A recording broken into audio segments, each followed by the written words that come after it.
As an organisation, I think because we are every day looking at the consequences of brain injury, it's become more and more urgent for us to try and make sure that people can prevent this as much as possible, specifically to do with sports. And I suppose the most silent and unknown or less known condition is concussion. Concussion is a reaction from the brain to either a direct or an indirect injury to the brain. The functions of the brain become somewhat compromised.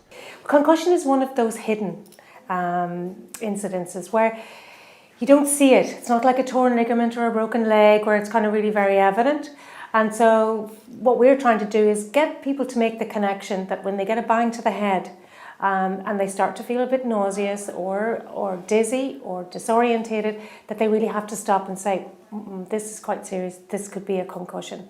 And I think the other big message is that if you do and you have had a concussion, that you get yourself off the pitch, basically. If it doesn't feel right, it's probably not right and you need to get seen to.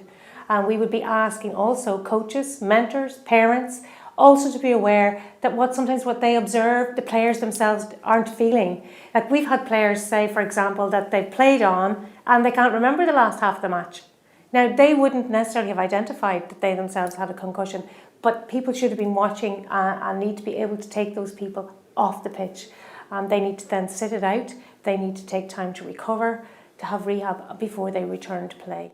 I've seen situations where I've seen my colleagues being concussed and not remembering winning games and stuff like that, you know, so it's something that we all just have to buy into. And in the GAA terms, that we have to be better educated on this here, you know. There is a reluctance to come off from players, there's a reluctance from managers, coaches. A rational decision doesn't always follow. The safety and the welfare of the player has to be optimal. Now, if he's your best player, there's always the risk to say, you know, he's been bumped around a little bit, he's just taken a knock. So I've got concussed once or twice now playing volleyball, so I suppose, again, I know firsthand kind of how it feels. Yeah, and I suppose it's just very important to know kind of when to come back, because I think it's coming into the game more and more these days. It can happen in a number of ways. You don't have to be out cold like I was. There's other examples. You can just feel nauseous, you can be unbalanced and these sort of things.